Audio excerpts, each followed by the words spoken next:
Hello friend, मैं सुप्रिया स्वागत करती हूँ आपका डिकोड एग्ज़ाम में। फ्रेंड, आज एंशिएंट हिस्ट्री की क्लास में हम पढ़ेंगे वैदिक संस्कृति यानी कि वैदिक कल्चर।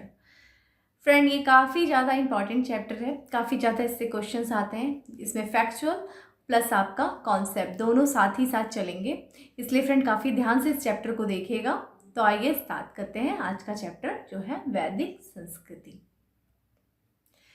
फ्रेंड, वैदिक संस्कृति जो कि 1500 से लेकर के 600 ईस्वी पूर्व के बीच की संस्कृति रही है, इसके बारे में हम क्या क्या बातें पढ़ेंगे, कौन कौन से वो महत्वपूर्ण बिंदु रहेंगे जिसमें हम इस चैप्टर में, इस लेक्चर में चर्चा करेंगे। पहले हम उसको जान लेते हैं। तो जो कि वैदिक संस्कृति है, उसके बारे में जो सबसे पहली बिंदु होगी जिसके बारे में हम बात करेंगे वो है हमारा वैदिक काल। कि वैदिक समय, वो वैदिक संस्कृति का समय काल क्या था, किस समय के दौरान इस संस्कृति के बारे में हमें पता चलता है, वो कौन सा काल रहा होगा। फिर उसके बाद है जानकारी के स्रोत, यानी कि वैदिक संस्कृति के बारे में कैसे हमें जानकारी प्राप्त होती है, वो कौन कौन से स्रोत थे जिनके आधार पे हमें वैदिक संस्कृति के बारे में पता चलता है, हम उसको देखेंगे। फिर उसके बाद है उत्पत्तिकर्ता।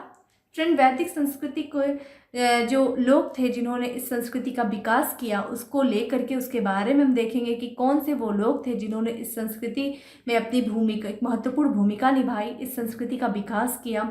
उसको भी हम जानेंगे कि कई इसमें जो विद्वानों को लेकर के जो मतभेद हैं, यानी कि कुछ लोग इसको भारत के लोगों द्वारा इस संस्कृति का विकास मानते हैं, कुछ लोग मानते हैं कि कुछ बाहर से लोग आए थे, इस संस्कृति का विकास किया।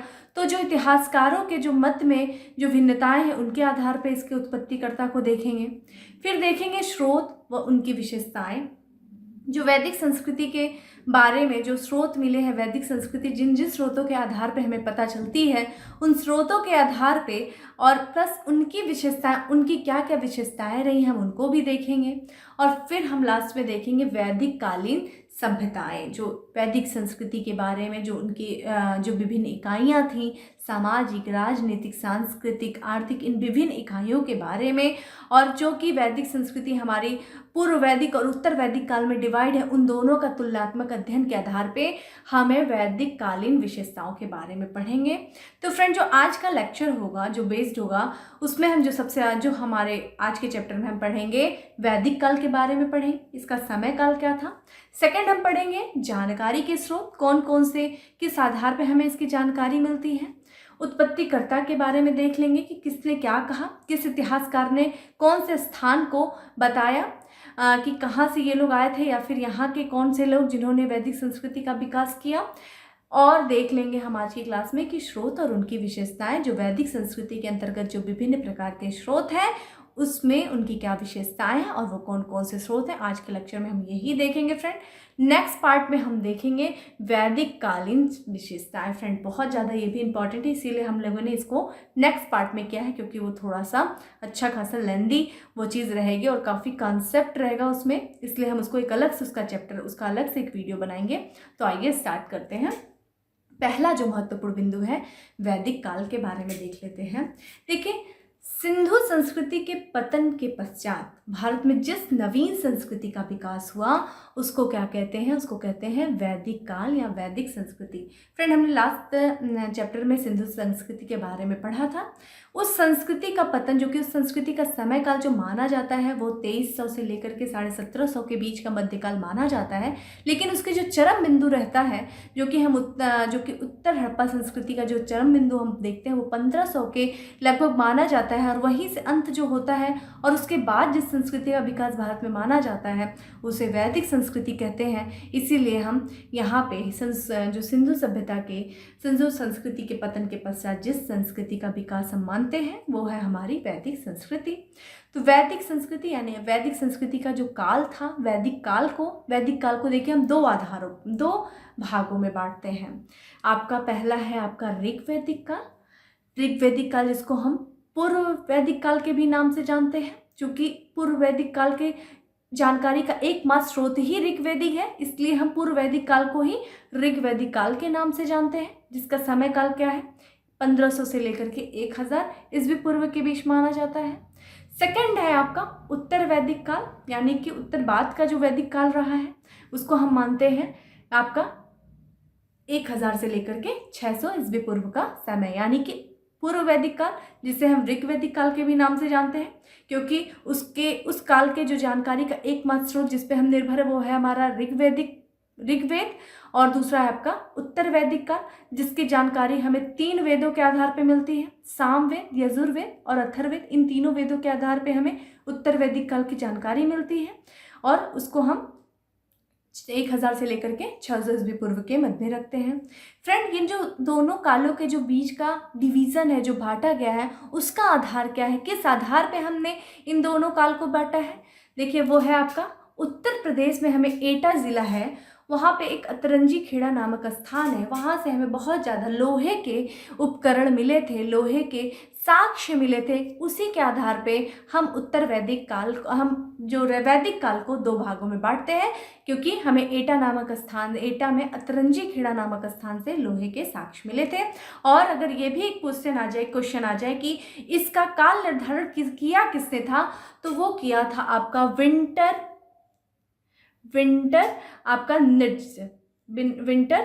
निट्ज ने आपका इसका काल निर्धारण किया था। अगर ये भी क्वेश्चन आ जाए तो ये भी आप लगा सकते हैं, ठीक है। और अतरंजी खेड़ा नामक स्थान से, चूंकि उत्तर वैदिक काल में हमें लोहे से ये लोग परिचित हो जाते हैं, तो उत्तर वैदिक काल में हम ये सारी विशेषताएं आगे चल के देखेंगे। तो हमने देखा वैदिक काल के काल निर्धारण का। देखिए, जो हमारा मेन चीज़ हमें ये भी जान लेना है, जो वैदिक संस्कृति थी, वैदिक संस्कृति का जो उत्तर भारत में विस्तार था वो कितना था, ये देख लीजिए आप। देखिए, ये आपका वैदिक संस्कृति है, ये पूरा आपका विस्तार है। देखिए, ये पहले ही मैं आपको इसलिए दिखा दे रही हूँ क्योंकि आगे जब मैं इसके बारे में बात करूँगी तो आप इसके आपके माइंड फ्रेम रहना चाहिए। जो मैप है आपको प्रॉब्लम नहीं आनी चाहिए। देखिए फ्रेंड, ये सिंधु है और इसकी ये सहायक नदियाँ हैं। सिंधु प्लस 6 सहायक नदियाँ, इनको लेके सप्त सैंधव प्रदेश इसको कहा जाता है, सप्त सैंधव प्रदेश था। फ्रेंड, ये कुरु है जो दिल्ली के आसपास का जो क्षेत्र है, इसको इन्होंने ब्रह्मवत प्रदेश के नाम से कहा। यह गंगा यमुना का दोआब क्षेत्र है, इसको ब्रह्मर्षि प्रदेश के नाम से जाना गया। गंगा यमुना का दोआब क्षेत्र। फ्रेंड, ये हिमालय है और विंध्यन है, इन दोनों के जो मध्य का क्षेत्र था, इसको हमने मध्य देश के नाम से जाना। फ्रेंड, विंध्यन के ऊपर हमने उत्तरांचल नाम रखा। विंध्यन के दक्षिण में जब जाते हैं तो दक्षिणांचल नाम के नाम से जानते हैं, दक्षिणाव्रत भी कह सकते हैं, और इसको कहते हैं उत्तराव्रत, ठीक है। तो ये हमारा क्षेत्र था, और ये मैप आपके माइंड में रहना चाहिए, और ये सारी चीज़ें, ताकि आपको आगे प्रॉब्लम नहीं आना चाहिए कि सप्त सैंधव प्रदेश क्या है, ब्रह्माव्रत प्रदेश क्या है, ब्रह्मर्षि प्रदेश क्या है, मध्य देश क्या है, क्योंकि इन्हीं के आधार पे हमें ये भौगोलिक विस्तार है जो हमारा वैदिक काल का है, ठीक है। तो ये हमारा भौगोलिक विस्तार था, और हम इनको किन किन नामों से जानते हैं ये हमने देखा। तो हमने अभी क्या देखा कि इसका काल जो डिवीज़न था हमने ये देखा। अब हम आगे बढ़ते हैं। फ्रेंड, जो जानकारी के स्रोत क्या आ रहा है, जो हम इतनी बड़े संस्कृति के बारे में बात कर रहे हैं, उसके बारे में हमें पता कहाँ से चला, हमें ये जानना बहुत ज़्यादा ज़रूरी है। तो देखिए, तो वैदिक काल की जानकारी का जो स्रोत है वो है आपका वैदिक साहित्य। फ्रेंड, वैदिक साहित्य के ही आधार पर हमें वैदिक संस्कृति के बारे में पता चलता है। और वैदिक साहित्य के अंतर्गत देखिए क्या क्या आता है। इसके अंतर्गत वेद आता है, ब्राह्मण ग्रंथ आते हैं, अरण्यक आते हैं, उपनिषद आते हैं।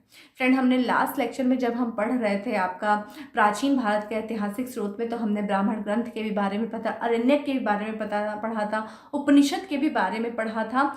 तो हम इसके बारे में हम चूँकि जानते हैं, तो हम आगे बढ़ते हैं और देखते हैं कि जो वैदिक शब्द है उसकी उत्पत्ति कैसे हुई। देखिए, वैदिक शब्द की जो उत्पत्ति हुई थी वो विद धातु से हुई थी। फ्रेंड, विद का अर्थ होता है जानना, ज्ञान, मतलब किसी बात को जानना, ज्ञान से ही हमें वैदिक शब्द की उत्पत्ति होती है, ठीक है। किससे? विद शब्द से। क्या है ये? और ये जो ज्ञान है फ्रेंड, ये जो विद का जो ये ज्ञान है वो हमें कैसे मिला, वो ऋषि मुनियों को कैसे मिला? तो यह ज्ञान जो है ऋषि मुनियों को आत्म साक्षात्कार के द्वारा मिला। आत्म साक्षात्कार मतलब जब उन्होंने ध्यान किया, उससे उनको इस ज्ञान की प्राप्ति हुई, और इसीलिए वेदों को अपरुषेय कहा जाता है। फ्रेंड, इसको बात को समझने की कोशिश करिएगा।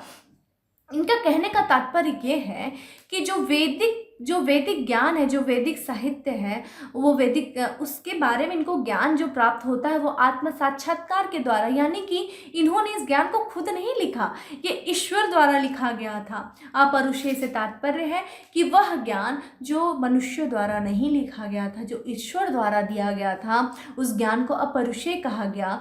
फिर उसके बाद चूंकि जब माना ऐसा जाता है कि जब मनुष्य जब धरती पर पहली बार आया तो उसको ईश्वर ने कुछ ज्ञान की बातें बताई और ईश्वर ने कहा कि इस ज्ञान को आप एक पीढ़ी से दूसरी पीढ़ी क्या करिएगा, हस्तांतरित करिएगा।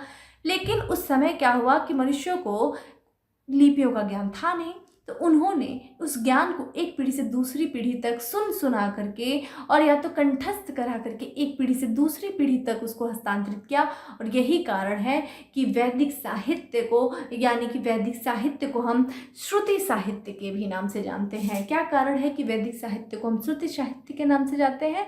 वो कारण है कि ऋषि मुनियों को लिपि का ज्ञान नहीं था, इसलिए वे वैदिक ज्ञान को पीढ़ी दर पीढ़ी कंठस्थ करा कर आगे बढ़े, इसलिए वैदिक साहित्य को श्रुति साहित्य भी कहते हैं। फ्रेंड एक चीज़ और भी याद रखिएगा, वैदिक साहित्य को ठीक है, इतना काफ़ी ना कि वैदिक साहित्य को श्रुति साहित्य भी कहते हैं। ठीक है, अब चूँकि हम बात करें कि जो संस्कृति होती है उसकी कुछ विशेषताएँ होती हैं, जैसे कि हमने हड़प्पा सभ्यता के बारे में पढ़ा। हड़प्पा सभ्यता एक नगरीकृत सभ्यता थी, नगर आधारित सभ्यता थी। उसकी जो विशेषताएं थी वो नगर वाली विशेषताएं उसमें पाई जाती थी। तो हम अगर वैदिक संस्कृति की बात करें तो वैदिक संस्कृति किस तरह की थी? तो फ्रेंड वो वैदिक संस्कृति आपकी ग्रामीण संस्कृति थी। इसमें ग्रामीण तत्व प्रधान थे, जैसे कृषि था, पशुपालन था, इस तरह की इसमें विशेषताएं पाई जाती थी। फ्रेंड व्यापार का कोई महत्व नहीं था, ज़्यादा व्यापार नहीं थे कोई, तो इसलिए इसको हम ग्रामीण संस्कृति कहते हैं। ठीक है, अब चूंकि जो वैदिक संस्कृति थी उसका विस्तार चूंकि सिर्फ उत्तर भारत में था, तो फ्रेंड दक्षिण भारत में इसका विस्तार किसने किया? तो फ्रेंड दक्षिण भारत में जो इसका विस्तार किया था वो किया था अगस्त ऋषि ने। इसका संस्कृति का विस्तार दक्षिण, अगर आपसे पूछा जाए कि वैदिक संस्कृति का विस्तार दक्षिण भारत में किसने किया, तो वो क्या था आपका ऋषि अगस्त ने आपका किया था। चूंकि संपूर्ण उत्तर भारत में, जिसको हमने बात किया था ना आर्याव्रत भी कहते हैं, उसको दक्षिणाव्रत कहते हैं, दक्षिण भारत को दक्षिणाव्रत कहते हैं। तो इस तरीके से हमने देखा कि वैदिक संस्कृति के जो जानकारी के स्रोत थे वो क्या क्या थे? वेद थे, वैदिक साहित्य है। वैदिक साहित्य के अंतर्गत क्या क्या था? वेद था आपका, ब्राह्मण ग्रंथ था, अरण्यक था, उपनिषद था। फ्रेंड हम आगे जब स्लाइड में चलेंगे तो हम एक एक करके एक एक वेद के बारे में पढ़ लेंगे, एक एक चीज़ों के बारे में डिस्कशन करेंगे। अभी हम देखते हैं कि वैदिक काल के उत्पत्तिकर्ता किसे माना जाता है, किसने वैदिक संस्कृति का विकास किया, इसके बारे में हम चर्चा करते हैं। फ्रेंड जो वैदिक साहित्य की रचना का श्रेय आर्यों को जाता है। फ्रेंड आर्यों को वैदिक, ये जो आर्य यहाँ पे शब्द दिया है, फ्रेंड एक क्वेश्चन आता है कि क्या आर्य कोई निर्जातीय शब्द है? क्या ये किसी जाति को इंगित करता है या कि ये किसी भाषा को इंगित करता है? तो फ्रेंड आर्य जो है ना, आर्य के बारे में आप जान लो। आर्य जो है एक संस्कृत भाषा है, ये संस्कृत से लिया गया एक भाषा है जिसका अर्थ होता है कि जिसका उत्तम व्यक्ति, उच्च कुल व्यक्ति, श्रेष्ठ व्यक्ति, सभ्य व्यक्ति, साधु व्यक्ति, यानी कि श्रेष्ठ व्यक्ति जिसको कहा जाता है उनको आर्य कहा जाता है। तो यहाँ पे ये है कि वैदिक साहित्य में जो आर्य है वो किसी जाति को नहीं दिखा रहा है, किसी निर्जाति को नहीं दिखा रहा, बल्कि एक भाषा सूचक शब्द है। और इसका तात्पर्य है कि एक संस्कृत से लिया गया शब्द है और इसका मतलब होता है कि श्रेष्ठ व्यक्ति, कुलीन व्यक्ति, सभ्य व्यक्ति, साधु व्यक्ति। ठीक है, इसका मतलब ये होता है। अब आर्यों के मूल स्थान को लेकर के जो इतिहासकारों में जो मतभेद चलता है, क्योंकि विभिन्न इतिहासकारों ने विभिन्न तरीके की जगह बताए कि आर्य यहाँ से आए थे, कुछ ने कुछ जगह बताई, तो हम उनके बारे में देख लेते हैं। इसमें बहुत ज़्यादा क्वेश्चन नहीं आता, इसमें बस यही आ जाता है कि किसने क्या कहा, ये थोड़ा सा हमारे लिए इंपॉर्टेंट है। तो देखिए क्या कहते हैं इसमें कि आर्यों के मूल स्थान को लेकर के इतिहासकारों में मतभेद है। कुछ का मानना है कि आर्यों का मूल स्थान जो भारत में था और कुछ का मानना है कि आर्यों का मूल स्थान भारत से बाहर था। मतलब ये कह रहे हैं कि जब हड़प्पा पढ़ रहे थे तो उसमें एक सिद्धांत पढ़े थे, दो तरह का सिद्धांत था, एक विस्तारवादी सिद्धांत था और एक विसरणवादी सिद्धांत था, एक विकासवादी सिद्धांत था। तो विसरणवादी सिद्धांत मतलब दूसरे स्थान से कोई लोग आए होंगे, उन्होंने अपनी संस्कृति का विस्तार किया, फिर यहाँ पे आए होंगे, फिर उन्होंने जो है यहाँ पे संस्कृति, अपनी संस्कृति को ला करके यहाँ पे विकास किया। विकासवादी से जो यहीं के मूल लोग थे और उन्होंने एक संस्कृति का विकास किया, वो विकासवादी सिद्धांत के। तो फ्रेंड कुछ इसी तरह इनका भी मानना था कि जो आर्य थे वो बाहर से यहाँ पे आए होंगे और फिर उन्होंने वैदिक संस्कृति का विकास किया। कुछ का मानना था कि ये आर्य यहीं के थे और उन्होंने यहीं के लोगों ने संस्कृति का विकास किया। तो हम देख लेते हैं कि किस विद्वान ने क्या किया। देखिए भारत में जो भारत के आर्य थे ये कौन कौन से लोग मानते हैं उनके बारे में पढ़ लेते हैं। कि देखिए पहले जो विद्वान है इनका नाम है एल डी कल्लर। एल डी कल्लर बोलते हैं कि आर्य जो कश्मीर या कश्मीर हिमालय से आए, ठीक है, आर्य जो थे वो कश्मीर हिमालय के थे। गंगानाथ झा बोलते हैं कि आर्य जो है वो ये आपका ब्रह्मर्षि प्रदेश है। हमने पहले ही बात की, इसीलिए मैंने आपको पहले ही मैप दिखा दिया था कि वो मैप आपके लिए बहुत इंपॉर्टेंट है। इन्होंने बोला ब्रह्मर्षि प्रदेश, किसने बोला? गंगानाथ झा ने बोला। तो ब्रह्मर्षि प्रदेश कहाँ पे है? गंगा यमुना दोआब का जो क्षेत्र है उसी को उन्होंने ब्रह्मर्षि प्रदेश बोला। किसने बोला? गंगानाथ झा ने बोला। और आर्य यहाँ से आए थे, ये इनका मानना है। सप्त सिंधु प्रदेश के बारे में देखिए कौन कह रहा है? अविनाश चंद्र और संपूर्णानंद जी बोलते हैं कि आर्य जो थे वो सप्त सिंधु प्रदेश से आए थे। सप्त सिंधु प्रदेश यानी कि सिंधु और उनकी जो सहायक नदियों का जो क्षेत्र है वो हमारा सप्त सिंधु प्रदेश है। और अविनाश चंद्र और संपूर्णानंद जी बोलते हैं कि जो आर्य हैं वो यहाँ से आए थे।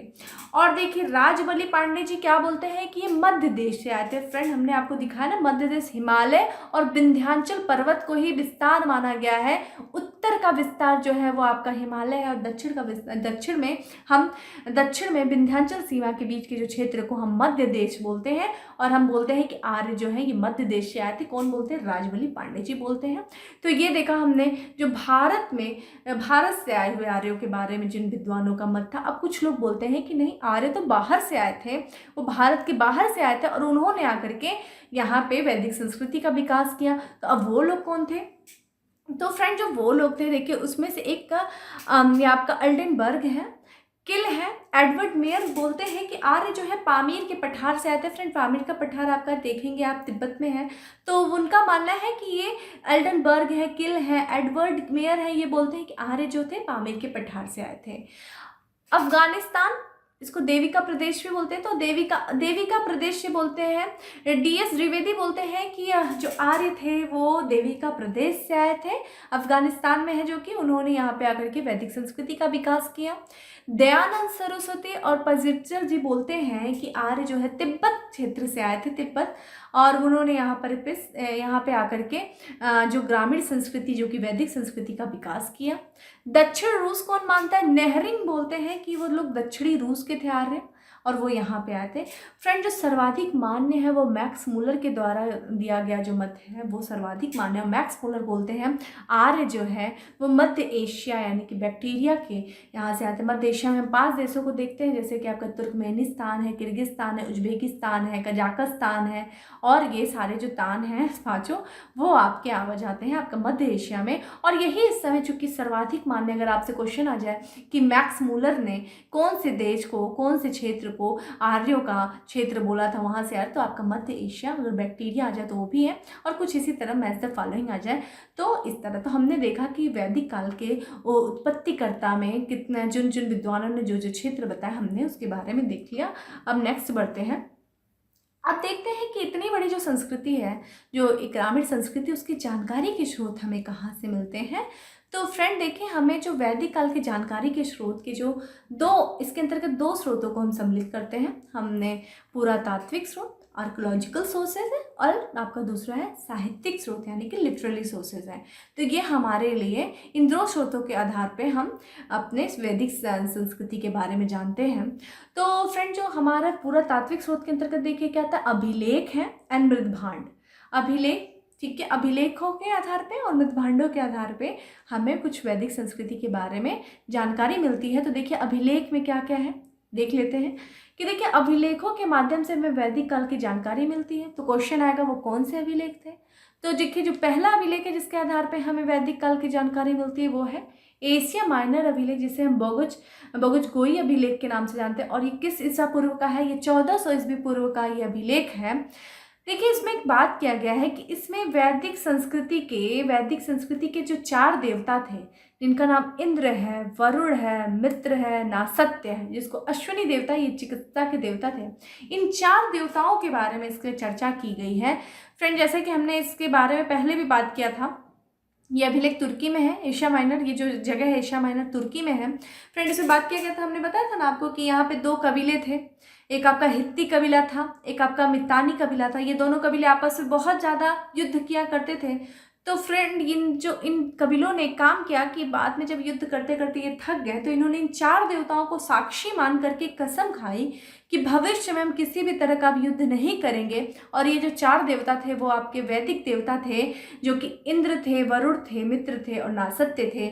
और फ्रेंड, चूंकि ये जो समय काल है इस अभिलेख का वो 1400 ईस्वी पूर्व का माना जाता है, तो इससे हमें ये पता चलता है कि इस समय वैदिक सभ्यता का विकास हो चुका था, वैदिक संस्कृति का विकास हो चुका था, क्योंकि इस अभिलेखों के माध्यम से हमें वैदिक देवताओं के बारे में चर्चा है।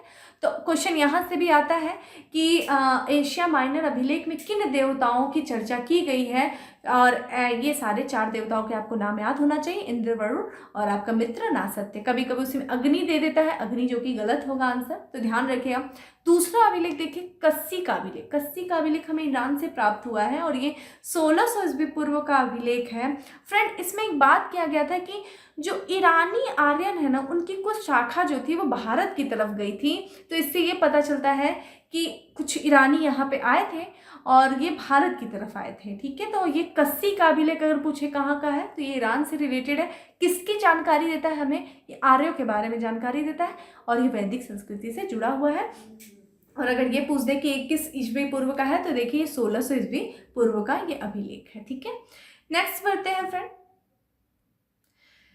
देखिए मृदभांड फ्रेंड, देखिए मृदभांड के जानकारी के आधार पे, मृदभांड के अध्ययन के आधार पे हमें किसी भी संस्कृति की उसकी विशिष्टताओं के बारे में पता चलता है। उस संस्कृति के बारे में बहुत सारी चीज़ की वो स्थिति विशेष के बारे में पता चलता है, उस संस्कृति विशेष के बारे में पता चलता है कि हर संस्कृति के अलग अलग मृदभांड रहे हैं, अलग अलग उसमें रंगों का प्रयोग किया गया, अलग अलग उसमें चित्रकारिता की गई है। तो विभिन्न संस्कृतियों में विभिन्न तरह के मृदभांडों के आधार पर भी हमें किसी संस्कृति के बारे में, किसी काल के बारे में पता चलता है। तो देखिए हमें वैदिक संस्कृति के दौरान जो मृदभांड मिले थे उसके बारे में देखिए कि मृदभांडों के आधार पर हमें वैदिक संस्कृति के बारे में पता चलता है। तो देखिए विभिन्न प्रकार के मृदभांडों के आधार पर हमें वैदिक काल की जानकारी पता चलती है, यानी कि यहाँ पे कई तरह के मृदभांड मिले थे। देखिए वैदिक काल में हमें गेरुवर्णी मृदभांड मिला था। ठीक है, गेरुवर्णी मृदभांड कई लोग इस्तेमाल करते थे। और जब पूछे कि उत्तर वैदिक काल के दौरान किस तरह का मृदभांड इस्तेमाल करते थे, तो वो था चित्रित धूसर मृदभांड। फ्रेंड, ये गंगा की तरफ जाएंगे ना, गंगा यमुना द्वार की तरफ, क्योंकि जैसे जैसे आप देखिए वेस्ट से ईस्ट की तरफ संस्कृति का विकास होगा। हम आपको बताते चलेंगे कि किस तरीके से वेस्ट से ईस्ट की तरफ संस्कृति, तो जैसे जैसे आप वेस्ट की तरफ जाएंगे उसी तरह ईस्ट की तरफ जाएंगे, तो उसी तरह मृदभांड भी अपने मतलब उनके कलर जो चेंज होते जाएंगे, उनकी डिज़ाइनें चेंज होती जाएंगी। हड़प्पा में कुछ और था, फिर आप देखेंगे ऋग्वेद में कुछ और था, उत्तर वैदिक में कुछ और था, महाजनपद में कुछ और होता है। तो देखिए उसके बारे में हम आपसे थोड़ा सा चर्चा कर लेते हैं ताकि आप कंफ्यूज ना हो। ठीक है, तो देखिए मृदभांड संस्कृति जिसको हम कहते हैं पुरातत्व की वर्णमाला, अगर पूछे कि पुरातत्व की वर्णमाला किसे कहा जाता है, तो मृदभांड संस्कृति को कहा जाता है। और हर संस्कृति में एक अलग तरीके का अलग अलग मृदभांड इस्तेमाल किए जाते थे, और इस मृदभांडों के अध्ययन के आधार पे हम उस संस्कृति के बारे में जानते हैं। तो देखिए जो पॉलिश मृदभांड जो था, पॉलिशदार मृदभांडों का इस्तेमाल किया जाता था फ्रेंड, वो किया जाता था नवपाषाण काल में। फ्रेंड पता है ना, नवपाषाण काल के बारे में मैंने ऑलरेडी बहुत सारा चर्चा किया था। ये क्रांति का दौर था, कृषि की शुरुआत हुई थी, बड़े पैमाने पर मृदभांडों का उत्पादन हो रहा था। चूँकि मृदभांडों का उत्पादन तो मध्य पाषाण काल से शुरू हुआ था, लेकिन काफ़ी व्यापक पैमाने पर जो मृदभांडों का उत्पादन किया गया वो नवपाषाण में किया गया। विभिन्न तरीकों का अनाजों का हमने मेहरगढ़ के बारे में, तो जब उत्पादन होगा तो अनाजों को रखने के लिए, सुरक्षित रखने के लिए मृदभांडों का इस्तेमाल किया जाएगा। बड़े पैमाने पर मृदभांड बनेंगे, तो पॉलिशदार मृदभांडों का इस्तेमाल नवपाषाण काल में था। हम थोड़ा आगे बढ़ेंगे तो हड़प्पा में देखेंगे कि लाल मृदभांड पर काले रंग की आकृति थी। पूरा मृदभांड लाल था, उस पर काले रंग की जो आकृति थी वो किस सभ्यता से थी, वो हड़प्पा सभ्यता से जुड़ी हुई है। अब पूछे कि लाल और काले मृदभांड यानी कि ब्लैक एंड रेड वेयर जो थे वो ताम्र पाषाण काल के थे। ताम्र पाषाण काल, चूंकि ये मृदभांडों के अध्ययन के आधार पर हम ताम्र पाषाण काल के बारे में जानते हैं, क्योंकि ताम्र पाषाण काल की ही विशेषता मृदभांड थी, विभिन्न तरह के मृदभांड पाए गए थे। ठीक है, तो इस पे हमने देखा था नौदा टोली वगैरह थे जहाँ पे मृदभांड थे बहुत काफ़ी बड़े पैमाने पे। तो जो काले और लाल रंग के मृदभांड थे वो ताम्रपाषाण काल में थे। गेरुक या गेरुवर्णी मृदभांड जिसको कहते हैं ऑकर कलर पोइट्री जो थी वो आपके ऋग वैदिक काल में थी। हम और ईस्ट की तरफ जाएंगे तो हम देखेंगे जो पेंटेड ग्रे वेयर यानी कि चित्रित धूसर मृदभांड मिले हैं वो आपके उत्तर वैदिक काल में मिले हैं। 1000 से लेकर के 600 ईस्वी पूर्व के बीच के थे वो। और लास्ट में हम देखेंगे उत्तर कृष्ण मार्जित मृदभांड यानी कि नॉर्दर्न ब्लैक पॉलिश्ड वेयर जो मिले हैं वो 6वीं शताब्दी ईस्वी पूर्व से मिले हैं, जिसको हम महाजनपद काल के भी नाम से जानते हैं। जो भारत की द्वितीय नगरीकरण जहाँ पे होता है, द्वितीय नगरी क्रांति जो होती है वो 6वीं ईस्वी पूर्व की। इसके बारे इस चैप्टर के बाद हम इसी पे आएंगे, ये बहुत अच्छा चैप्टर है। तो ये था हमारा, हमने देखा कि मृदभांडों की संस्कृति के बारे में देखा, विभिन्न तरीके के मृदभांड थे। ये आप अपना 2-4 बार पढ़ेंगे तो आपको याद हो जाएगा कि इसके ये भी इससे क्वेश्चंस आते हैं। नेक्स्ट बढ़ते हैं फ्रेंड, अब हम पढ़ेंगे वैदिक साहित्य। हमने बात किया कि वैदिक साहित्य क्या था, और चूँकि वैदिक साहित्य जो था उसके अंतर्गत क्या क्या चीज़ें आती हैं तो वो देख लेते हैं। देखिए, वैदिक साहित्य के अंतर्गत वेद आता है, ब्राह्मण ग्रंथ आता है, अरण्यक आता है, उपनिषद आता है। वेद, ब्राह्मण ग्रंथ, अरण्यक, उपनिषद। अब हम एक एक करके एक एक वेद के बारे में समझते हैं, एक अरण्यक के बारे में, एक एक उपनिषद के बारे में क्या है और उनकी क्या विशेषताएं हैं। तो पहला हमारा वेद है। देखिए वेद क्या है, वेद के अंतर्गत देखिए सूक्त है, प्रार्थनाएं हैं, स्तुतियां हैं, मंत्र तंत्र, यज्ञ संबंधी सूत्रों का संग्रह है। वेद क्या है, किसका संग्रह है? सूक्तों का है, प्रार्थनाओं का है, स्तुतियों का है, मंत्र का है। स्तुति भी प्रार्थनाएं होती हैं। सूक्त मतलब होता है अच्छी बातें जिसमें कहीं कहीं उपदेश दिए हो इस तरह का। क्योंकि वेदों का संकलन किसने किया फ्रेंड? ये संकलन है, ध्यान रखना, वेदों का रचना नहीं किया, क्योंकि वेद को किसी पुरुष विशेष ने या मानव विशेष ने नहीं लिखा, किसी एक इंसान ने नहीं लिखा वेदों को। वेद तो कई सदियों से था, कई लोगों ने इसमें योगदान दिया, लेकिन चूंकि ये शुरू में हम देख रहे हैं कि ये स्तुति साहित्य है, इसको लिखा नहीं गया था। बाद में इसको संकलन किया था किसने? एक साथ सारे ज्ञानों को एक साथ ला करके इसको लिखने का कार्य जो किया था वो किया था महर्षि कृष्णद्वैपायन, जिनको इसीलिए इनको वेद व्यास इनको उपनाम से रखते हैं। तो ये कहते कृष्ण, अगर पूछे कि वेदों के संकलन करता कौन है तो इसको कहते हैं महर्षि कृष्णद्वैपायन। ठीक है, वेद व्यास। वेदों को हम वेद संहिता भी कहते हैं फ्रेंड। वेदों को वेद संहिता इसलिए कहा जाता है क्योंकि इसको संकलित किया गया था, इसीलिए इसको हम क्या कहते हैं? वेदों को संहिता कहते हैं, क्योंकि इसको वेद व्यास द्वारा संकलित किया गया था। तो अगर पूछे वेद साहित्य को वेद संहिता क्यों कहते हैं? क्योंकि इसका संकलन किया गया था। अब वेद के अंतर्गत देखिए कितने, तो फ्रेंड हमारे 4 वेद हैं, जिसमें प्रथम वेद है वो आपका ऋग्वेद है, और ये सबसे प्राचीनतम वेद है। और इस प्राचीनतम वेद में किसकी जानकारी मिलती है हमें? सूक्तों का संग्रह है, इसमें सूक्त है। जो सूक्तों का संग्रह है, चूंकि वो किस में बात किया गया है? वो बात किया गया है आपका ऋग्वेद में किया गया है। दूसरा है आपका यजुर्वेद। इसमें क्या है? यज्ञ संबंधी है, ये यज्ञ संबंधी फ्रेंड यजुर्वेद में बात की गई है। चूंकि इसमें क्या है? यज्ञ संबंधी सूक्त दिए गए हैं, जो यज्ञ करते हैं, जो कर्मकांड करते हैं, जो बलि संबंधी, चूंकि इसमें ये बातें की गई हैं यज्ञ में। सामवेद में देखिए गीत संग्रह है, जिसके अधिकांश गीत ऋग्वेद से लिए गए। ये एक तरीके से आपका सामवेद को ऋग्वेद का अभिन्न अंग माना जाता है, क्योंकि बहुत सारे जो मंत्र लिए गए हैं वो ऋग्वेद से लिए गए।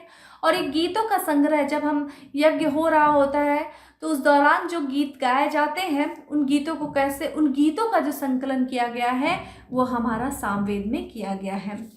अथर्ववेद है फ्रेंड। अथर्ववेद देखिए, इसमें तंत्र मंत्र जादू टोना संबंधी संग्रह। फ्रेंड ये बिल्कुल अलग है, देखिए यहाँ पे सब यज्ञ की बातें की गई, यज्ञ।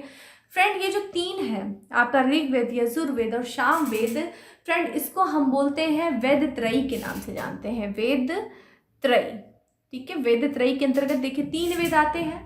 आपका ऋग्वेद है, यजुर्वेद है और सामवेद। क्यों वेद त्रयी के अंतर्गत रखा जाता है और अथर्ववेद को हम इससे अलग रखते हैं? क्योंकि फ्रेंड इन तीनों वेदों की जो विषय वस्तु है वो एक है और अथर्ववेद की विषय वस्तु बिल्कुल अलग है। अगर हम इन तीनों वेदों का देखें तो इसमें देखिए, इसमें कर्म कांड की प्रधानता है, यज्ञों की बात की गई, आहुतियों की बात की गई है, एक तरीके से धार्मिक अनुष्ठानों की बात की गई। और वहीं अगर हम अथर्ववेद में जाए तो इसमें भौतिक चीज़ों के बारे में डिस्कशन किया गया है। इसमें देखा जाए तंत्र मंत्र, जादू टोना, आयुर्वेद यानी कि औषधियों के बारे में, ये बिल्कुल अलग है। इसलिए हम इन तीनों वेदों को, जिनकी विषय वस्तु एक है, उसको हम वेद त्रयी के अंतर्गत रखते हैं और अथर्ववेद को इससे बाहर रखते हैं। ये भी क्वेश्चन हमारे आते हैं, तो ध्यान रखिएगा। अगर आपसे पूछा जाए कि वेद त्रयी के अंतर्गत कौन सा वेद आता है तो आपका ऋग्वेद, यजुर्वेद और सामवेद आता है। अब देखिए ब्राह्मण ग्रंथ के बारे में देख लीजिए क्या है कि ब्राह्मण ग्रंथ क्या है।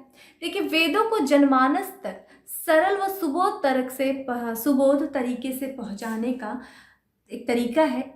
इसका संकलन इसीलिए किया गया क्योंकि हमने इस पे पहले ही चर्चा की थी कि जो वेदों की जो भाषा है वो काफ़ी जटिल भाषा है, उनको लोगों तक कैसे पहुंचाया जाए, तो इसका संकलन किया गया, ब्राह्मण ग्रंथों का संकलन किया गया और इस ब्राह्मण ग्रंथों के आधार पे हमें वेदों को समझाने का प्रयास किया गया। तो इसलिए इसका हम संकलन करते हैं कि वेदों को सरल तरीके से और जनमानस तक पहुंचाने के लिए। अब चूंकि ये किस रूप में है ये भी पूछता है, ये गद्य रूप में है। ब्राह्मण ग्रंथ किसमें? गद्य रूप में है और प्रत्येक वेद का अपना ब्राह्मण है। चूंकि प्रत्येक वेद का अपना अपना विषय है, प्रत्येक वेद की अपनी अपनी बातें हैं, प्रत्येक वेद को समझाने के लिए एक अलग अलग ब्राह्मण ग्रंथ, यानी कि प्रत्येक वेद का अपना ब्राह्मण ग्रंथ है और उसी ब्राह्मण ग्रंथों के अध्ययन के आधार पर हमें पता चलता है कि किस वेद में क्या बातें की गई हैं। तो वो हमें, यानी कि ध्यान रखिएगा, आगे बहुत इसके हम चार्ट के थ्रू समझा देंगे कि कैसे क्या बातें हैं, किसका कौन सा वेद का कौन सा ब्राह्मण ग्रंथ है। नेक्स्ट है हमारा अरण्यक। अरण्यक देखिए, अरण्यक होता है चूंकि इसको वनों में रचने के कारण से अरण्यक मीन्स होता ही है फ्रेंड जंगल और वन। चूंकि ये बहुत एक तरीके से दर्शन है और इसका चिंतन किया जाता है। चिंतन जो किया जाता है वो शांत जगहों पे किया जाता है, इसीलिए ऋषि मुनि जो होते थे जंगलों में जा करके इसका शांत मन से इसके बारे में चिंतन किया करते थे, इसीलिए इसको अरण्यक कहते हैं। और इसमें देखिए क्या है, इसमें दार्शनिक और रहस्यवादी सिद्धांत दिए गए हैं। और फ्रेंड चूंकि इसमें क्या है कि इसमें यज्ञ और बलि के स्थान पे किस पे? तप पे बल दिया गया है। अरण्यक में जो यज्ञ और बलि के स्थान पे तप पे बल दिया गया ना। तप करते हैं जाकर के, आप फिल्मों में देखते हैं ना ऋषि मुनि कैसे जंगलों में जाके तप करते हैं, ईश्वर की आराधना करते हैं, तो वो अरण्यक जो है अरण्यक के माध्यम से करते हैं। अब देखिए कौन कौन से प्रमुख अरण्यक है। देखिए 7 जो है प्रमुख अरण्यक है। कौन सा है? ऐत्रेय है, तैत्रेय है, शंखायन है, मैतरणी है, तलवकार है और बृहदरण्यक है। ठीक है, ये हमारे 7 प्रमुख अरण्यक हैं। और हम देखेंगे कि इन अरण्यकों में कौन कौन सी महत्वपूर्ण बातें की गई। चूँकि बातें तो बहुत ज़्यादा की गई हैं, लेकिन हमारे एग्जाम पर्सपेक्टिव से क्या क्या इंपॉर्टेंट है हमें बस वो देखना है। नेक्स्ट है हमारा उपनिषद। उप का मतलब होता है फ्रेंड समीप, निषद का मतलब होता है बैठना, यानी कि गुरु जब अपने शिष्य के समीप जो शिष्य जब अपने गुरु के समीप बैठता है और जब वो अपने गुरु से ज्ञान प्राप्त करता है तो वो किसके अंतर्गत? उपनिषद के अंतर्गत आता है। और हमने इस सब के बारे में बहुत डिटेल में बातें की थी। तो देखिए हम उपनिषद देख लेते हैं कि देखिए भारतीय ये दार्शनिक विचारों का प्राचीनतम संग्रह है। प्राचीनतम संग्रह, भारतीय जो दर्शन है ना उसका प्राचीनतम संग्रह जो मानते हैं वो हम उपनिषद को मानते हैं फ्रेंड। और इसमें क्या है कि इसमें भारतीय दर्शन का स्रोत व पिता माना जाता है, क्योंकि ये सबसे प्राचीनतम संग्रह है। भारतीय दर्शन का ये पिता कहा जाता है, स्रोत कहा जाता है। ठीक है, अब क्या है इसकी विषय वस्तु, देखिए क्या है इसमें इसकी विषय वस्तु, आत्मा व ब्रह्म का अभेद संबंध को बताना। जो आत्मा मतलब आत्मबोध कराना, आत्मा और जो ब्रह्म का जो अभेद संबंध है उसके बारे में कौन बताता है? उपनिषद बताता है। यानी कि एक तरीके से क्या बात कर रहे हैं इसमें, यज्ञ और बलि के स्थान पे ज्ञान की बातें की जा रही हैं। देखिए अरण्यक में क्या था, यज्ञ और बलि के स्थान पे तप की बातें की जा रही हैं, ध्यान की बातें की जा रही हैं।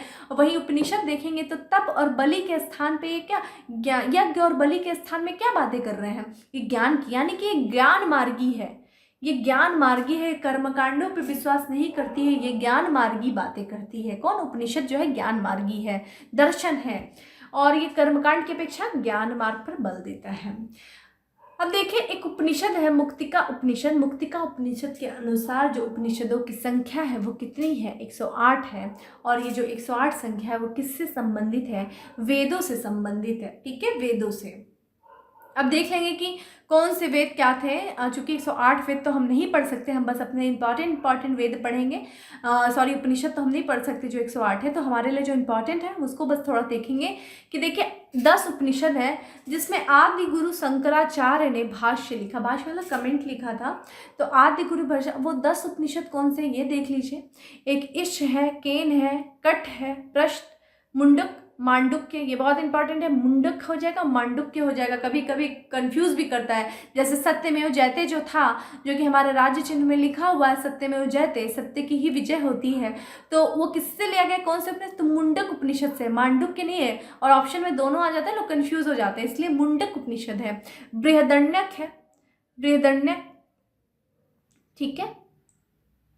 और छांदोग्य है, ऐत्रेय है, तैत्रीय है। तो ये 10 उपनिषद है जिसमें आदि गुरु शंकराचार्य ने भाष्य लिखा। 4 उपनिषद है जो गद्य में लिखे गए। ठीक है, 4 उपनिषदों को वो कौन कौन से, कट है, श्वेताश्वर है, ईश है, मैतरणी है।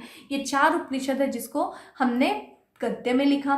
फ्रेंड, 2 उपनिषद हैं जिनको गद्य और पद्य दोनों में लिखा गया। वो देखिए क्या है, वो है आपका प्रश्न और केन है, जिसको गद्य और पद्य दोनों में लिखा गया है।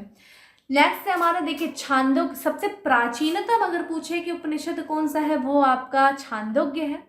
पूछे सबसे बड़ा उपनिषद कौन है, वो है आपका बृहदण्यक। बृहद से बड़ा, ऐसे याद कर लीजिए, बृहद होता है, बृहद मतलब बड़ा, तो यानी कि बृहदण्यक उपनिषद जो है वो सबसे बड़ा उपनिषद है। और ईशावास्य उपनिषद जो है वो सबसे छोटा उपनिषद है। तो ये हमने देखा उपनिषद के बारे में। अब हम देखेंगे एक एक वेद के बारे में, उनकी विशेषताओं के बारे में थोड़ा सा। फ्रेंड, ये जो चैप्टर है, पार्ट 1 जो है वैदिक संस्कृति का, ये थोड़ा फैक्ट्स बहुत ज़्यादा है। इसमें बस हमारे लिए ये इंपॉर्टेंट है किसने क्या कहा, किसने किस चीज़ में क्या क्या विशेषताएं हैं, कौन से वेद की, बस हमें ये थोड़ा सा ध्यान देना है, किस ग्रंथ में कौन सी बातें की, अरण्यक में क्या आया, आपका उपनिषद में क्या क्या है। तो ये थोड़ा सा बस ध्यान देना, फैक्ट ज़्यादा है इसलिए। अब देख लेते हैं कि कौन से वेद हैं। हर वेद का अपना एक ब्राह्मण है, हर वेद का अपना एक अरण्यक है, हर वेद का अपना एक उपनिषद है। तो ये बहुत इंपॉर्टेंट है, हर वेद का एक उपवेद है। यहाँ ये जो चार्ट है ना, ये अपने कमरे में लिख के अपने सामने लगा देना, 3-4 बार देखो, बहुत इंपॉर्टेंट है। और जब भी आप वैदिक संस्कृति पढ़ो, वेद पढ़ो, तो उसको सामने रखना कि किसका कौन सा, किस वेद का कौन सा अरण्यक है, किस वेद का कौन सा आपका उपनिषद है, किस वेद का उपवेद है, और उसमें कौन कौन सी महत्वपूर्ण बातें की गई हैं, ये आपको याद होना चाहिए। क्वेश्चन यहाँ से बहुत आता है। तो हम पहला स्टार्ट करते हैं। हमारा जो पहला वेद है वो ऋग्वेद है। फ्रेंड, ऋग्वेद के देखिए 3 भाग हैं। वो आपका वास्कल है, बालखिल्य है और वाशकल है। ठीक है, ये हमारे 3 भाग दिए हुए वेद के। और देखिए वेद के जो 3 वेद के कौन कौन से ब्राह्मण ग्रंथ है। देखिए ऋग्वेद के देखिए ब्राह्मण ग्रंथ क्या है, आपका ऐत्रेय है और कौशितकी है, जिसको हम संख्यायन के भी नाम से जानते हैं, कौशितकी है। अब ऋग्वेद का अरण्यक क्या है, ऋग्वेद का अरण्यक भी ऐत्रेय है और कौशितकी है। यहाँ देखिए कंफ्यूज नहीं होंगे, ऋग्वेद में यहाँ तो कंफ्यूज नहीं होंगे, बाद के वेदों में थोड़ा बहुत डिफरेंस आ जाता है अरण्यक और ब्राह्मण ग्रंथ में, लेकिन ऋग्वेद में सब एक ही है। ठीक है, ऋग्वेद का उपनिषद। फ्रेंड, उपनिषदों को वेदों का अंत भी कहते हैं, यानी कि वेदांत, जहाँ वेद का अंत होता है वही उपनिषद है, तो इसलिए हम उपनिषदों को वेदांत भी कहते हैं। तो देखिए जो यहाँ पे लिखा है उपनिषद या वेदांत, यानी कि वेदों का अंत जहाँ हो रहा है वही उपनिषद है। तो ऋग्वेद का जो आपका उपनिषद कौन है, वो ऐत्रेय है और दूसरा कौशितकी है। और जो पुरोहित, जो ब्राह्मण इसको गाता है, जो ब्राह्मण इसकी व्याख्या करता है, जो इसको पढ़ता है, उसको क्या कहते हैं, उसको कहते हैं होता या होत्री। ठीक है, होता या होत्री। तो होता होत्री, अगर ये पूछे कि ऋग्वेद का पुरोहित कौन है, होता या होत्री है। और ऋग्वेद का उपवेद क्या है, तो वो आपका आयुर्वेद है। ऋग्वेद का उपवेद क्या है, आयुर्वेद है। नेक्स्ट हम देखते हैं सामवेद। सामवेद की देखिए 3 शाखाएं हैं, कौथुम है, रणायनी है और तीसरा आपका जैमिनी है। ये 3 शाखाएं हैं। और आपका सामवेद का ब्राह्मण ग्रंथ है जैमिनी। ठीक है, सामवेद का ब्राह्मण ग्रंथ है जैमिनी। और पूछे कि सामवेद का अरण्यक क्या है, छांदोग्य है और जैमिनी है। ठीक है, ये आपका सामवेद का अरण्यक है। सामवेद का उपनिषद क्या है, तो वो आपका छांदोग्य उपनिषद है, जैमिनी है और केन है। ये आपके सामवेद के उपनिषद हैं। और इसका पुरोहित कौन है? सामवेद का उद्गाता है। ठीक है, उद्गाता जो है वो इसका पुरोहित है, सामवेद की व्याख्या करता है। और सामवेद का उपवेद क्या है? धनुर्वेद। ठीक है, धनुर्वेद आपका सामवेद की वो है आपका उपवेद है। ठीक है, नेक्स्ट देखिए क्या है? यजुर्वेद है। यजुर्वेद जिसकी इसके दो पक्ष हैं यजुर्वेद के। आपका कृष्ण पक्ष शुक्ल है, दूसरा आपका कृष्ण है। शुक्ल पक्ष को हम वाजस्नेयी संहिता के भी नाम से जानते हैं, हम आगे आपको बताएंगे। तो जो शुक्ल है और दूसरा है आपका कृष्ण है। और देखिए इसके 3 ब्राह्मण हैं, शतपथ ब्राह्मण है, वैतरणी है और तैत्रीय है। ये 3 आपके ब्राह्मण हैं। अरण्य के देखिए 3 हैं इसके। यजुर्वेद के अरण्यक देखिए मैतरणी है और तैत्रीय है। ये 3 आपके अरण्यक हैं, सॉरी 2 अरण्यक हैं आपके यजुर्वेद के। और देखिए उपनिषद इसके बहुत सारे हैं, हमने कुछ इंपॉर्टेंट देखे लिखे हैं। देखिए पहला जो है बृहदन्यक है, दूसरा कठोपनिषद है, श्वेताश्वर है, ईशोवास्यो है और तैत्रीय है। ये हमारे यजुर्वेद के आपके उपनिषद है। और इसका पुरोहित कौन है? इसका पुरोहित है अधर्व्यू, अधव्यू कहते हैं। और ये इसका अधर्व्यू पुरोहित कौन है? यजुर्वेद का। और इसका देखिए उपवेद क्या है? गंधर्ववेद। ठीक है, उपवेद क्या है? गंधर्ववेद है। लास्ट से आपका और जो सबसे नवीन वेद है वो है आपका अथर्ववेद। और अथर्ववेद की जो शाखा है वो है एक आपका पीपलाद है, दूसरा आपका शौनक है। ठीक है, पीपलाद शौनक। और देखिए इसका ब्राह्मण ग्रंथ गौपथ है। और फ्रेंड इसका कोई भी अरण्यक नहीं है। अगर आपसे क्वेश्चन आए कि किस वेद का कोई अरण्यक नहीं है, तो वो आपका अथर्ववेद है। अथर्ववेद का कोई भी अरण्यक नहीं है। और इसका जो उपनिषद है देखिए वो है आपका मुंडक उपनिषद है, मांडुक उपनिषद है, प्रश्नोपनिषद है। तो ये आपके अरण्यक के उपनिषद हो गए। और आपका इसका पुरोहित कौन है? इसका पुरोहित ब्रह्म है। ठीक है, इसका पुरोहित ब्रह्म है। और इसका जो उपवेद है वो है आपका शिल्पवेद। ठीक है, शिल्पवेद इसका किसका उपवेद है? अथर्ववेद। और अथर्ववेद का कोई भी अरण्यक नहीं है। तो ये हमारे लिए चार्ट देखा, हमने देखा कि कौन कौन से वेद हैं, उनके क्या भाग हैं, उनके कौन से ब्राह्मण ग्रंथ हैं, उनके कौन से अरण्यक हैं, उनके कौन से उपनिषद हैं, कौन सा पुरोहित रहा है और कौन सा उसका उपवेद है। ये चार्ट आपको याद होना चाहिए। अब चलिए एक एक करके एक एक वेद के बारे में पढ़ते हैं, उनकी विशेषताएं पढ़ते हैं। तो हमारा जो पहला वेद है वो है आपका ऋग्वेद। ये सबसे प्राचीनतम वेद है। ठीक है, ऋग्वेद के थ्रू हमें पूर्व वैदिक काल की जानकारी मिलती है। और पूर्व वैदिक काल का समय क्या था? 1500 से लेकर के आपका 1000 ईस्वी पूर्व।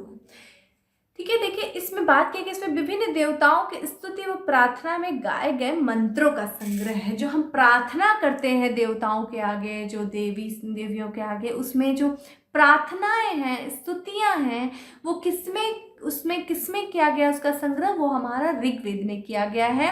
और जो ऋग्वेद की रचना कहाँ हुई थी? वो सप्त सिंधु प्रदेश में हुई थी। फ्रेंड हमने पहले ही बताया, सप्त सिंधु प्रदेश यानी कि सिंधु उनकी सहायक नदियों के बीच का जो देश है वो सप्त सिंधु प्रदेश था।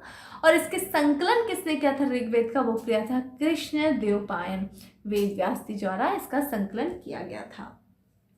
ये सबसे प्राचीन वेद है, सबसे पुराना वेद है ऋग्वेद। और देखिए इसमें कुछ मंडल हैं, कुछ इसमें आपकी ऋचाएं हैं, कुछ इसमें सूक्त है, वो देख लेते हैं। देखिए इसमें 10 मंडल हैं।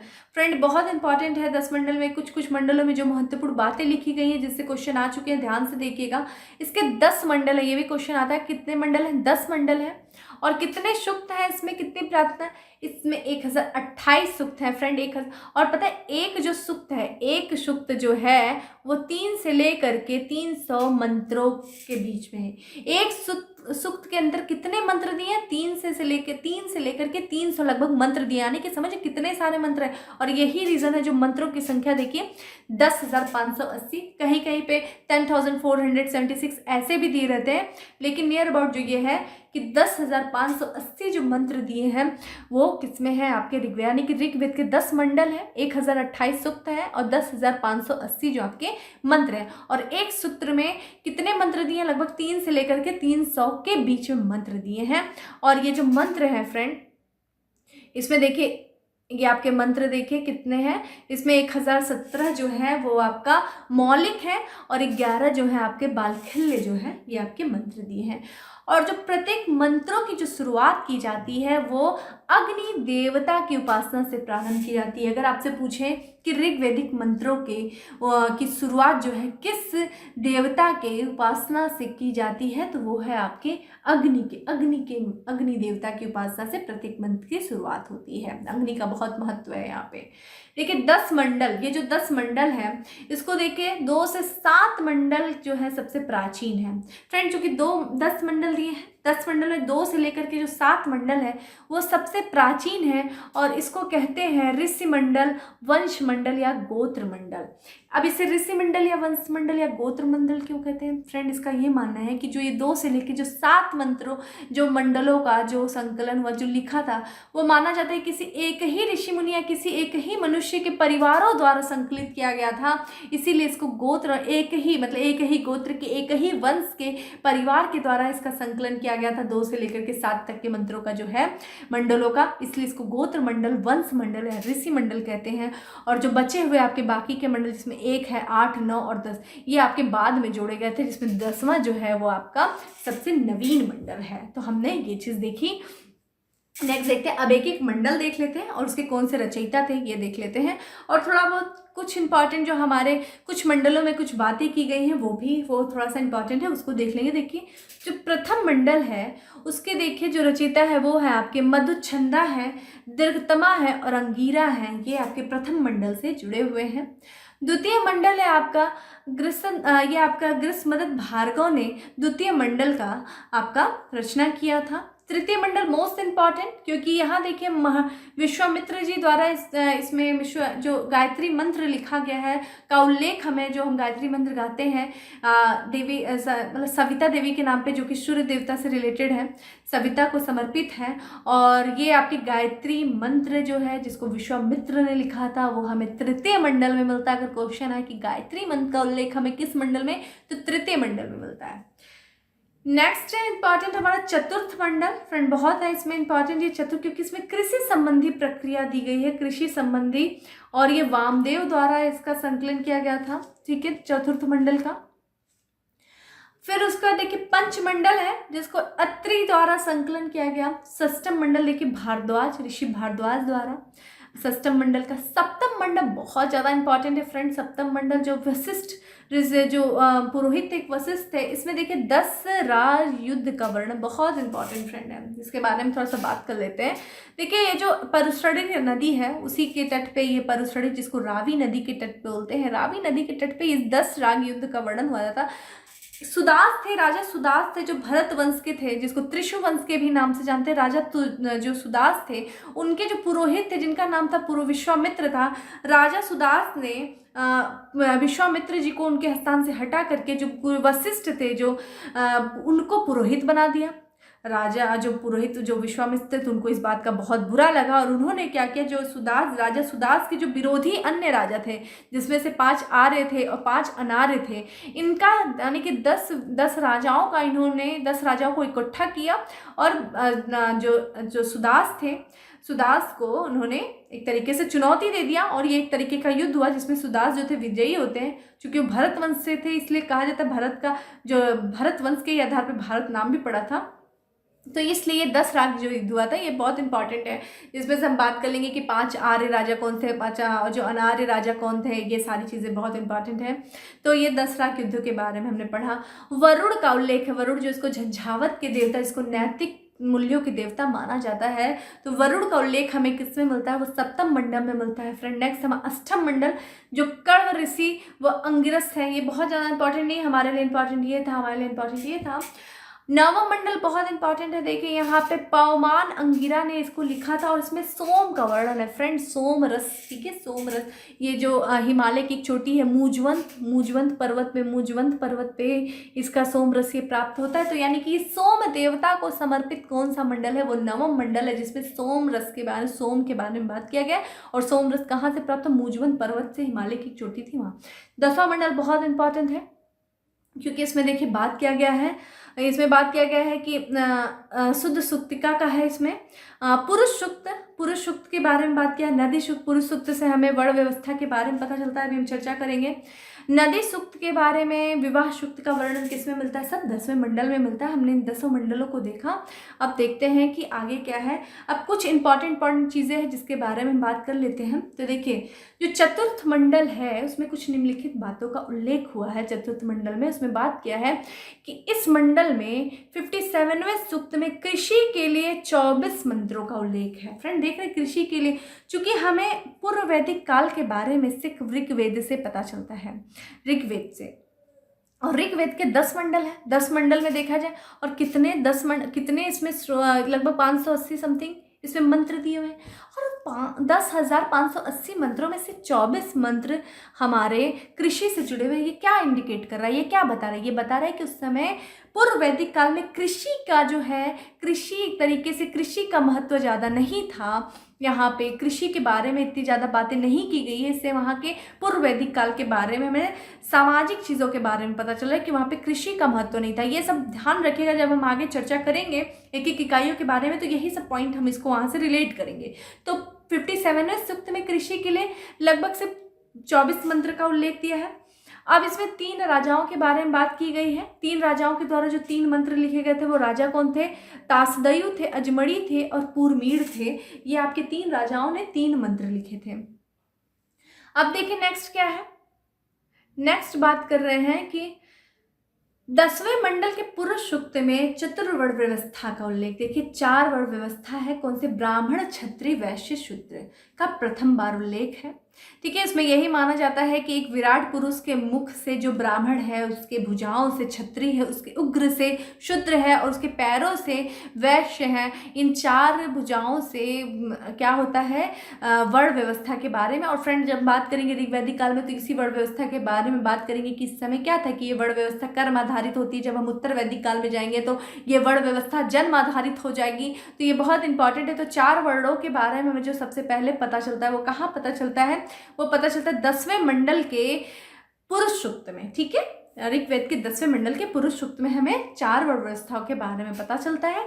और नासदीय सूक्त में पृथ्वी सृष्टि की उत्पत्ति का उल्लेख। तो सृष्टि की उत्पत्ति का भी उल्लेख हमें कहाँ मिलता है? वो मिलता है आपके 10वें मंडल में। अब देखिए इसके 2 ब्राह्मण कौन से? ऐतरेय कोशिश की। तो हम बात कर लेते हैं कि किस ब्राह्मण में क्या दिया है। तो पहला जो ब्राह्मण है ऋग्वेद का वो ऐतरेय ब्राह्मण है। अब इसकी रचना किसने किया था? महिदास ने किया था, अपनी माता इत्रा के नाम पे किया था। इसीलिए हम इसको ऐतरेय ब्राह्मण कहते हैं क्योंकि उनकी माता का नाम इत्रा था। अब इसमें कुछ बातें लिखी गई हैं वो देख लेते हैं। इसमें देखिए राजा की उत्पत्ति का सिद्धांत बताया गया कि राजा की उत्पत्ति माना जाता है। ये जो 4 दिशाएं हैं, उत्तर, दक्षिण, पूर्व, पश्चिम, इसमें 4 राजाओं के बारे में, जिसमें से आप देखेंगे कि उत्तर में विराट है। ठीक है, विराट है। फिर दक्षिण में आप देखिए तो भोज है, पूर्व में देखिए तो सम्राट है और आपके पश्चिम में देखिए तो सौराष्ट्र है। तो इन 4 दिशाओं में 4 राजाओं की उत्पत्ति के बारे में, और मध्य में देखिए तो राजा है। और इन चारों को जो विजय प्राप्त करता है, इन चारों दिशाओं पे विजित करने वाला जो राजा है वो आपका एकराट है। कौन है वो? आपका एकराट है। तो ये किसके कहाँ पे लिखा गया है? ये ऐतरेय ब्राह्मण में राजा की उत्पत्ति का सिद्धांत देता है कि उत्तर में विराट है तो दक्षिण में भोज है, पूरब में आपका सम्राट है तो पश्चिम में आपका सौराष्ट्र, और जो चारों को विजित करता है वो आपका एकराट है। ठीक है, और मध्य में आपका राजा है। तो ये हमें किससे? ऐतरेय ब्राह्मण से पता चलता है। इसमें देखिए समुद्र का उल्लेख एक विशाल जल राशि के बारे में है। समुद्र का उल्लेख दिया है। अगर ये आपसे कभी स्टेटमेंट भी आ जाए कि क्या ऋग्वेद में समुद्र या वैदिक कालीन लोग क्या समुद्र से परिचित थे, तो बिल्कुल परिचित है क्योंकि हमें ऐतरेय ब्राह्मण में समुद्र का उल्लेख मिला। लेकिन हमें ये नहीं पता है कि ये समुद्र का इस्तेमाल क्या व्यापार के लिए करते थे या ये सब बारे में हमें नॉलेज नहीं है। हमें सिर्फ इतना पता है कि वो समुद्र से परिचित थे। फ्रेंड यहाँ पे बताया गया कि दुखों का, पुत्रियों को दुखों का कारण बताया गया है और पुत्रों को बोला गया है कि भवसागर को पार कराते हैं। मतलब पुत्रियां जो हैं दुखों का कारण है। किसमें बताया गया? ऐतरेय ब्राह्मण में। और पुत्रों को बोला गया है कि भवसागर, यानी कि यहाँ पे महत्व पता चल रहा है कि पूर्व वैदिक काल में पुत्रों का बहुत ज़्यादा महत्व था। लोग पुत्र प्राप्ति के लिए उपासनाएं किया करते थे, यज्ञ किया करते थे, भगवान से स्तुतियां किया करते थे। तो पुत्रों का बहुत महत्व है। और फिर देखिए यहाँ पे क्या जन शब्द का उल्लेख है। कितनी बार 275 बार, यानी कि जन्म का बहुत महत्व रहता है। फ्रेंड, हम आगे जब सामाजिक व्यवस्थाएं पढ़ेंगे तो चूंकि ये जो वैदिक सभ्यता में कबीलाई समाज थे, कबीलाई ढांचा था, और यहाँ की जो सबसे छोटी इकाई थी परिवार की वो कुल थी। कुल यानी कि परिवार जो एक छत के नीचे जो लोग रहते थे उसको क्या कहा था, परिवार कहा गया, कुल। और कुछ कुलों को मिला करके ग्राम बनाए जाते थे, कुछ ग्रामों को मिला करके विश्व बनाया जाता था, कुछ विश्वों को मिला करके जन बनाया जाता था। और देखा जाए तो ऋग्वेद में सिर्फ जो है, पूर्व वेद में सिर्फ जन रहता है। कुछ जन मतलब 2-4 जन मिलकर के जब जनपद बनाते हैं तो हम उत्तर वैदिक काल में देखेंगे तो यहाँ पे क्या था कि जन का उल्लेख 275 बार मिला, यानी कि जो उस समय की जो समाज की सबसे बड़ी इकाई जो जन थी उसका बहुत ज़्यादा यहाँ पे महत्व था। सुना सेफ आख्यान मतलब होती कथा कहानियाँ। सुना सेब जो थे वो एक पुत्र थे, अजिगर्त के पुत्र थे। सुना सेब जो थे एक अजिगर्त थे। इसमें यह बताया जा रहा है कि अजिगर्त के पुत्र थे और अजितगर्त ने 100 गायों के बदले अपने पुत्र को दान कर दिया, 100 गायों के बदले। तो इसमें यह बताने की कोशिश की गई कि चूंकि इस कबीलाई समाज में जो परिवार का जो ढांचा था वो संयुक्त परिवार का ढांचा था और पितृसत्तात्मक परिवार था। और पिता की आज्ञा का पालन बहुत, मतलब पिता की आज्ञा, पिता की बातों को सबसे ऊपर रखा जाता था। और यही रीज़न है कि उन्होंने अपने बेटे का भी दान कर दिया, एक तरीके से बेटे को बेच दिया 100 गायों के बदले। यानी कि उस समय दो बातें थे, एक तो परिवार में पिता का बहुत महत्व था, दूसरी बात यह है कि उस समय वस्तु विनिमय प्रणाली थी और जो आदान प्रदान किया जाता था ये गायों का किया जाता था, घोड़ों का किया जाता था। तो गाय का बहुत ज़्यादा इस समय महत्व था। गाय संपत्ति मानी जाती थी, जिसके बाद जितना ज़्यादा गाय होती थी उतना ही ज़्यादा धनी माना जाता था। तो 100 गायों के बदले अजिगर्त ने अपने पुत्र सुनहसेब को बेच दिया। ये किसमें बात की गई, ऐतरेय ब्राह्मण में किया गया। प्रज्ञान ब्रह्मा का उल्लेख हमें ऐतरेय ब्राह्मण में मिलता है। तो हमने ये चीज़ देख ली। अब देख लीजिए जो पूर्व वैदिक, जहाँ से ऋग वैदिक है उसकी देख लीजिए। यहाँ पे सारी चीज़ें हैं। ये आपका अर्ली वैदिक पीरियड, ये आपका भौगोलिक ढांचा है। ये आप मैप थोड़ा सा देख लीजिएगा कहाँ पे क्या क्या सप्तसेंद्र प्रदेश है। ये कुछ इंपॉर्टेंट नेम है, आराम से देखिएगा। चलिए नेक्स्ट बढ़ते हैं। अब आपका यजुर्वेद आ जाता है। यजुर्वेद, सामवेद, अथर्ववेद, इनसे हमें उत्तर वैदिक काल के बारे में जानकारी मिलती है। और हमने बात की थी कि अतरंजी खेड़ा से एटा जिले, जो एटा उत्तर प्रदेश के एटा जिले में जो अतरंजी खेड़ा नामक स्थान है वहाँ से हमें लोहे के साक्ष्य मिले, यानी कि उत्तर वैदिक काल में लोग लोहे से परिचित हो गए थे। तो वहाँ पे उसके बारे में और उसके अंतर्गत जो वेद आता है वो आता है पहले जो आपका यजुर्वेद। अब यजुर्वेद के बारे में चर्चा कर लेते हैं। यजु का अर्थ होता है यज्ञ, मतलब अब इसमें यज्ञ की प्रधानता होगी, कर्मकांडों की प्रधानता होगी। बहुत बड़े स्तर पे जो है धार्मिक कर्मकांड होंगे। ब्राह्मणों की स्थिति में देखिए बदलाव आएगा, मजबूत स्थिति में आएंगे लोग। और इस यज्ञ विधियों का प्रतिपादन किया गया है। इसमें यज्ञ की विधियां, किस तरीके से यज्ञ किया जाएगा उसके नियम बताए गए हैं, किसमें, यजुर्वेद में बताए गए हैं। इसमें बलि संबंधित मंत्रों का वर्णन है। ये भी क्वेश्चन मैच द फॉलोइंग आता है, ध्यान रखिएगा। बलि संबंधी, ठीक है, बलि संबंधी मंत्रों का वर्णन किसमें है, यजुर्वेद में। और यजुर्वेद देखिए गद्य और पद्य दोनों में। पूछा जाए कि कौन सा वेद गद्य और पद्य दोनों में है तो आपका यजुर्वेद है। इसमें अध्याय देखिए 40 अध्याय हैं और 1990 इसमें मंत्र दिए हुए हैं। इसके 2 आपके भाग हैं। कौन से हैं, आपका शुक्ल यजुर्वेद जिसको वजस्नेयी संहिता के भी नाम से जानते हैं, दूसरा आपका कृष्ण यजुर्वेद। ये सब क्वेश्चन आते हैं। ये खासकर ये वाला भाग जो है ना यजुर्वेद का, बाकी के भाग से ज़्यादा क्वेश्चन नहीं, लेकिन ये जो यजुर्वेद के जो 2 भाग हैं, शुक्ल यजुर्वेद और कृष्ण यजुर्वेद, बहुत इंपॉर्टेंट है, यहाँ से क्वेश्चन आता है। तो एक पहला उठाते हैं, देखिए पहला क्या है आपका शुक्ल यजुर्वेद जिसको वजस्नेयी संहिता के नाम से जानते हैं। इसके देखिए 2 शाखाएं हैं, आपका कड़ है, दूसरा मध्यायन है।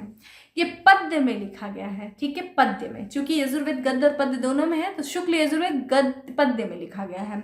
और इसमें सर्वप्रथम वैश्य शब्द का उल्लेख हुआ है, ठीक है, वैश्य शब्द का उल्लेख जो हुआ है सर्वप्रथम, वैश्य जो वर्ण व्यवस्था थी, ब्राह्मण क्षत्रिय वैश्य शूद्र, ठीक है, तो वैश्य शब्द का जो उल्लेख किया गया है वो आपका शुक्ल यजुर्वेद में किया गया है। दूसरा आपका देखिए यजुर्वेद है कृष्ण यजुर्वेद। इसमें 4 शाखाएं हैं। कौन कौन सी वो 4 शाखाएं, कांठक है, कपिष्ठक है, मैत्रेयी है, तैत्तिरीय है। तो ये 4 जो है आपकी शाखाएं किसकी हैं, कृष्ण यजुर्वेद की हैं।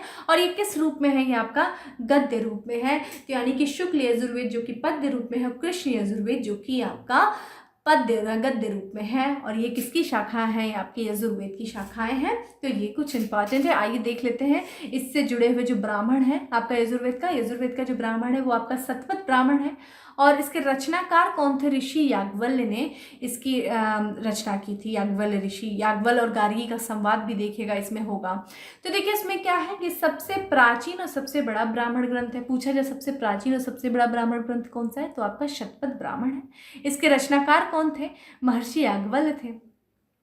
इसमें वैदिक संस्कृति के पूर्व दिशा, मतलब वैदिक संस्कृति पश्चिम से पूर्व की दिशा में प्रसार हो रहा है कि कौन बता रहा है? ये बता रहा है शतपथ ब्राह्मण से हमें पता चलता है। अब इसमें देखिए कहानी क्या है, कहानी स्टोरी में बताती हूँ आपको कि गौतम राहुगण विधेय माधव की पूर्व की ओर प्रवचन। फ्रेंड, माना जाता है कि जो विधेय माधव थे उनके मुख से एक आग निकली, उस आग का गोला निकला, उस आग का गोला का नाम था विश्वनर अग्नि।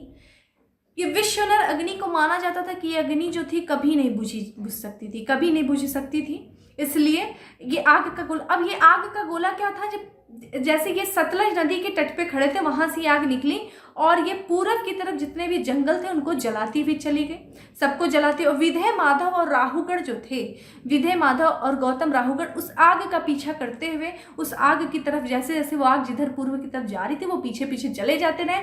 और कहा जाता है जब वो सतलज नदी यहाँ पे आपका गंडक नदी तक पहुँचते हैं आपका, तो वहाँ पे क्या होता है, ये आग जो है बुझ जाती है सतुद्री नदी तक। तो वो आग वहाँ पे जब बुझ जाती है तो माना जाता है जो वैदिक संस्कृति का विस्तार जो पूर्व में हुआ वो गंडक नदी के तट तक हुआ। और वो किससे हमें पता चलता है कि ये गौतम राहुगण और विधेय माधव की जो पूर्व की ओर जो कि कथा रहती है, जिसको विश्व नर अग्नि के थ्रू पूरे जंगल को साफ करते हैं ये, और फिर उसके बाद वहाँ पे इसके हमें पूर्व की तरफ विस्तार इससे पता चलता है। अब देखिए इस ब्राह्मण में कुछ जो शतपथ ब्राह्मण में जो महत्वपूर्ण बातें लिखी गई उसको देख लेते हैं। पहला आपका जल प्लावन सिद्धांत, प्रलय, जल प्लावन पृथ्वी का डूबना, ठीक है, कि समुद्र का स्तर बढ़ जाना, पृथ्वी फूट जाओ, तो उसके सिद्धांत के बारे में कहाँ बातें किया गया है, वो बातें की गई शतपथ ब्राह्मण में। दूसरा आपका पुनर्जन्म का सिद्धांत दिया गया, पुनर्जन्म। और ये पुनर्वा और उर्वशी कथन, उर्वशी एक वो थी स्वर्ग में रहती थी, एक उर्वशी थी, स्वर्ग में रहने वाली एक महिला थी, और यहाँ पे ये बहुत ही खूबसूरत थी। और उनको कहा जाता है कि ये एक राजा थे पुनर्वा, उनसे इनको प्रेम हो जाता, तो उनके प्रेम की कथा के बारे में, उर्वशी और पुनर्वा के प्रेम कथा की जो वर्णन दिया गया वो शतपथ ब्राह्मण में दिया गया है। राम कथा का उल्लेख हमें शतपथ ब्राह्मण में मिलता है। चमन ऋषि का उल्लेख, फ्रेंड वो जो चमनप्राश का डब्बा आता है उसमें चमन ऋषि जी जो बने रहते हैं ना, तो वो यहीं से शतपथ ब्राह्मण से चमन ऋषि का उल्लेख हमें मिलता है। शतमान, फ्रेंड शतमान चांदी की मुद्रा थी, ठीक है, चांदी की मुद्रा, चूंकि मुद्रा से प्रचलन में नहीं था लेकिन शतमान एक मुद्रा थी ऐसी, तो उसका उल्लेख हमें शतपथ ब्राह्मण में मिलता है।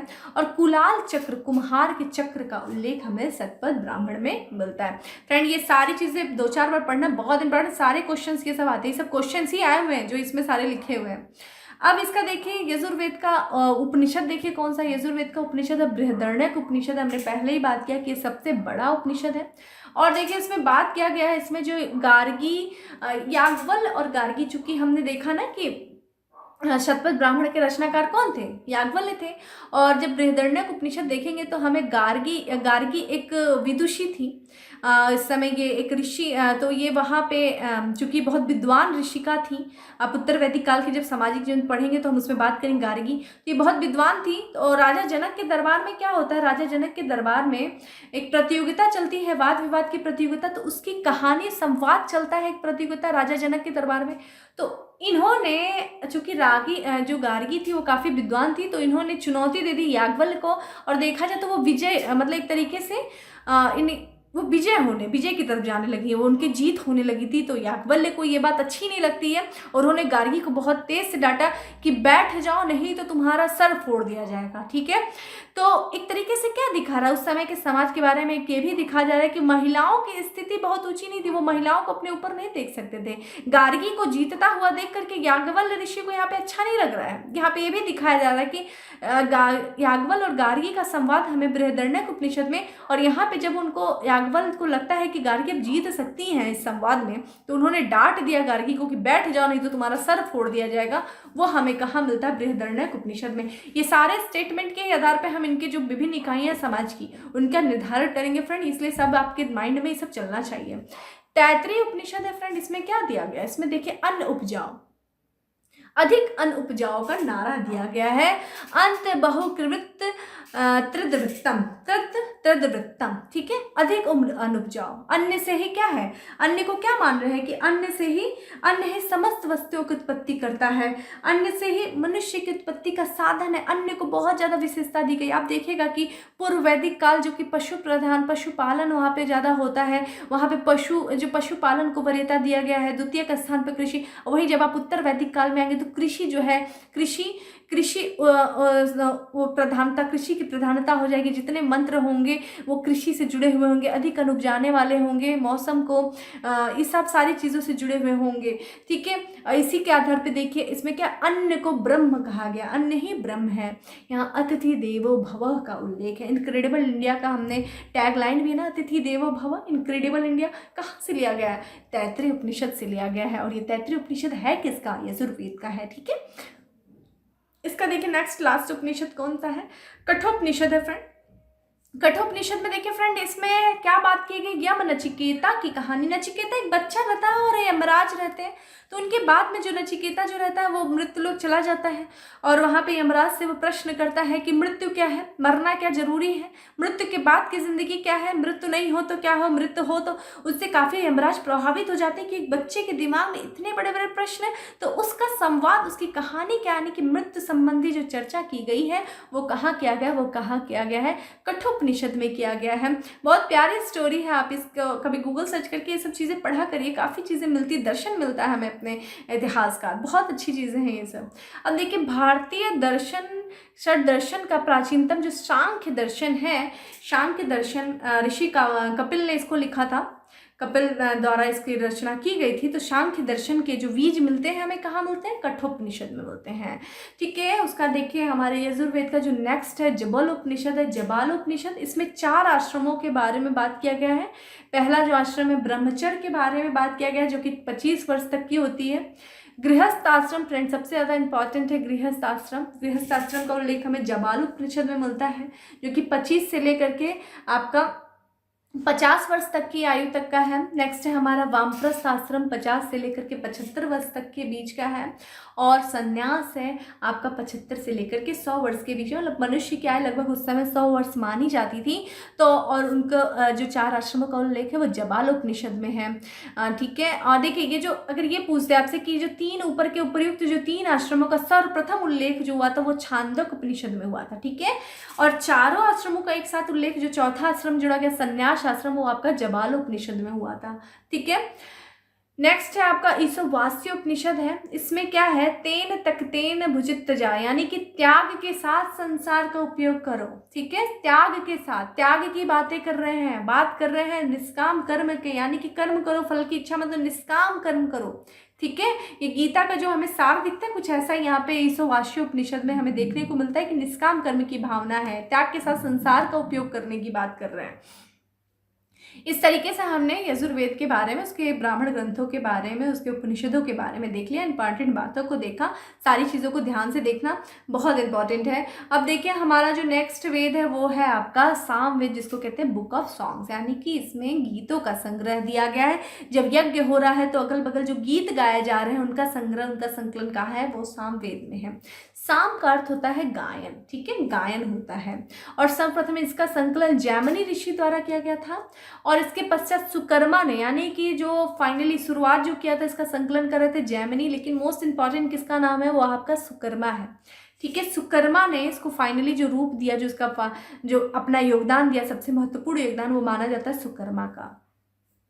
यज्ञ में आहुति करते समय जो गाए गए मंत्रों का उच्चारण का उल्लेख कहाँ मिलता है हमें, यज्ञ वो हमें मिलता है सामवेद में।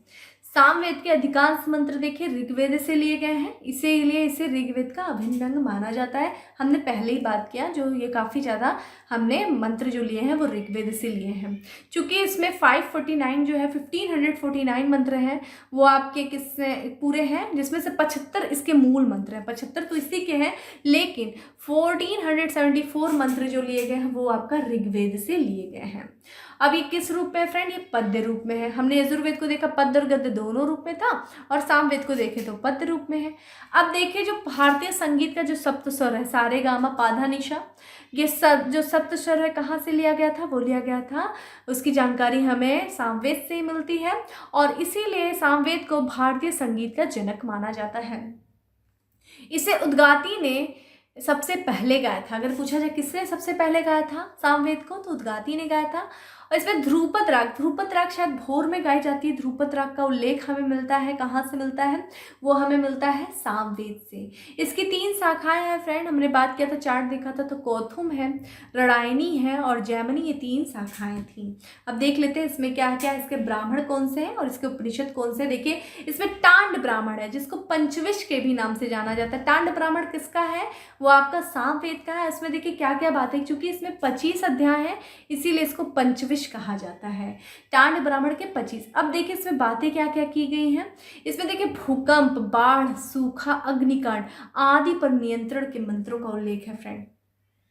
जो प्राकृतिक घटनाएं हो रही है ना, उस पर नियंत्रण किया जा रहा है, उस पर नियंत्रण के लिए मंत्र दिए गए हैं, उस मंत्रों का गायन। इसी कारण जो टांड ब्राह्मण को हम जो ब्राह्मण में जो मंत्र दिए उसको हम कहते हैं कि इन मंत्रों के आश्चर्यचकित कर देता है हमें, इसीलिए इसको हम अद्भुत ब्राह्मण की संज्ञा देते हैं। किस ब्राह्मण की? अद्भुत ब्राह्मण है, क्योंकि ये प्राकृतिक घटनाओं को एक तरीके से नियंत्रित करता है। बाढ़, सूखा, भूकंप, अग्नि ऐसी घटनाओं को नियंत्रित करता है, हमें आश्चर्य में डाल देता है, इसलिए टांड ब्राह्मण को हम अद्भुत ब्राह्मण के भी नाम से जानते हैं। नेक्स्ट हमारा इसका जो है छांदोग्य उपनिषद है। इसका उपनिषद देखिए, छांदोग्य उपनिषद है, ये सबसे प्राचीनतम यानी सबसे पुराना उपनिषद है छांदोग्य उपनिषद। अब इसमें क्या क्या बातें की गई? इसमें ब्रह्म और आत्मा के अभिन्न विषय पर आरूढ़ी उद्दालक श्वेत केतु संवाद दिया गया, यानी कि ब्रह्म और आत्मा के बारे में जो संबंध है, अभिन्न संबंध है कि ब्रह्म और आत्मा दोनों एक हैं, उसके बारे में आरूढ़ी उद्दालक और श्वेत केतु के संवाद के बारे में दिया गया है। सर्वप्रथम देवकी पुत्र कृष्ण का उल्लेख। फ्रेंड डायरेक्ट ऐसे ही क्वेश्चन आते हैं कि सर्वप्रथम देवकी पुत्र कृष्ण का किस उपनिषद में उल्लेख है? तो छांदोग्य उपनिषद में। पुनर्जन्म का सिद्धांत है फ्रेंड, पुनर्जन्म का सिद्धांत हमें छांदोग्य उपनिषद में देता है। कैकेयी के राजा अश्वपति का 3 बार उल्लेख है फ्रेंड, ध्यान रखिएगा। कैकेयी के राजा अश्वपति थे, विदेह के राजा जनक थे, काशी के राजा अश्वपति थे। ये 3-4 राजाओं का मैच द फॉलोइंग आता है, जिसमें से देखेंगे तो कैकेयी के राजा अश्वपति हैं, विदेह के राजा जनक हैं। विदेह राजा जनक बाद में देखेंगे हम, उत्तर वैदिक काल में उन्होंने हल चलाया, यानी कि कृषि का बहुत ज़्यादा महत्व रहता है कि उन्होंने हल को अपने हाथ में लिया। कृषि बहुत संपत्ति का बहुत बड़ा आधार बनती है। तो राजा जनक, विदेह के, अश्वपति काशी के राजा अजातशत्रु। तो ये कुछ राजाओं के बारे में पूछता है। अब हमारा आज का जो है लास्ट है वेद है, वो आपका अथर्ववेद है, जिसको ब्रह्म वेद भी कहते हैं, और ये सबसे नवीन वेद है। अब देखिए इसका संकलन 2 ऋषियों ने किया था। पहला अथर्वा ऋषि ने, दूसरा अंगिरस ऋषि ने, और इन 2 ऋषियों के इसके संकलन करने के कारण इस वेद को हम ये आपका अथर्वांगिरस वेद के भी नाम से जानते हैं। ठीक है, और देखिए ये सबसे लोकप्रिय, श्रेष्ठ और सबसे छोटा वेद है। सबसे लोकप्रिय, सबसे ज़्यादा जादू टोना, भूत पिचास और इसमें औषधियों के बारे में वर्णन है, और इसीलिए देखा जैसे सबसे लोकप्रिय है, सबसे श्रेष्ठ है, सबसे छोटा, सबसे नवीन जो है आपका ब्रह्मवेद है। इसमें सांसारिक बातों के यानी भौतिक बातों के बारे में उल्लेख मिलता है। क्या क्या? जादू टोना, भूत पिशाच, वशीकरण, अभिन्न औषधियों का इत्यादि का हमें उल्लेख मिलता है। किसमें? अथर्ववेद में मिलता है फ्रेंड। इसके देखिए कितने हैं अध्याय? 20 अध्याय हैं, 731 आपके सूक्त हैं और 6000 श्लोक हैं। ठीक है, 6000 श्लोक हैं। अब इसमें कुछ निम्नलिखित बातें हैं, उनको देख लीजिए। इसमें देखिए कुरु के राजा परीक्षित, जो राजा परीक्षित थे, इनको मृत्युलेख का देवता कहा जाता था, और ये मृत्युलेख के देवता कुरु के राजा थे, कुरुदेव थे। तो इनके बारे में हमें उल्लेख मिलता है। देखिए यहाँ पे देखिए सभा और समिति को प्रजापति की पुत्रियां कहा गया। फ्रेंड ये सभा समिति संस्थाएं थी, बहुत इंपॉर्टेंट सभा जो कि वरिष्ठ लोगों की संस्था थी, वृद्ध लोगों की संस्था, समिति आम जनों की संस्थाएं थी। ये क्या करती थी? उस समय राजा के ऊपर एक नियंत्रण रखती थी, राजा के कामों के ऊपर नियंत्रण, एक तरीके से कैबिनेट टाइप की थी। ये बहुत इंपॉर्टेंट संस्था। हम सारी चीज़ों को एक करके पढ़ेंगे, हम जब नेक्स्ट पार्ट जब पढ़ेंगे, नेक्स्ट लेक्चर, तो उसमें ये सारे संस्थाओं के बारे में है। तो ये सभा और समिति को प्रजापति की पुत्रियां कहा गया। किसमें कहा गया, अथर्ववेद में कहा गया है। और इसमें देखिए मगध व अंग क्षेत्र में रोग फैलने की कामना की गई है। रोग फैलने की कामना की क्यों की गई है? क्योंकि अगर ये जो मगध है ना और ये अंग क्षेत्र को दूरस्थ प्रदेश कहा गया था। फ्रेंड दूरस्थ प्रदेश, दूरेद, ये माना जाता था कि ये लोग वेद को नहीं मानते, वैदिक संस्कृति को नहीं मानते, आर्यों को नहीं मानते हैं, तो एक तरीके से इसको दूरस्थ प्रदेश कहा गया था, धूर प्रदेश कहा गया था। किसको? अंग और मगध को। और यहाँ पे रोग फैलाने की कामना की जा रही है, तो किसमें? अथर्ववेद में बात किया गया है। देखिए इसके अनुसार जो कृषि का प्रथम अनुसंधानकर्ता मतलब क्या थे? ये इंजीनियर थे, एग्रीकल्चर इंजीनियर। कौन थे? पृथुवैन्य। पृथुवैन्य बहुत इंपॉर्टेंट है। इनको कृषि का प्रथम अनुसंधान, क्योंकि इन्होंने सबसे पहले हल और कृषि, हल के माध्यम से जो कृषि की जोत करते हैं उनके बारे में बात किया है। किसने किया है आपका? किसने? पृथुवैन्य। तो उन्होंने इसकी खोज की थी। किन्होंने? पृथुवैन्य ने। इसीलिए इनको क्या कहा जाता है? कृषि प्रथम अनुसंधानकर्ता। ठीक है, पृथुवैन्य। नहरों को क्या कहते थे? कुल्या कहा जाता था। तो नहरों का प्रथम बार उल्लेख। इससे क्या पता चल रहा है समय फ्रेंड? इन सब बातों से कृषि का बहुत ज़्यादा महत्व बढ़ गया था। कृषि से जुड़ी हुई चीज़ें निकल के आ रही थी। मंत्रों का उच्चारण भी कृषि से जुड़ी हुई चीज़ों से हो रहा था।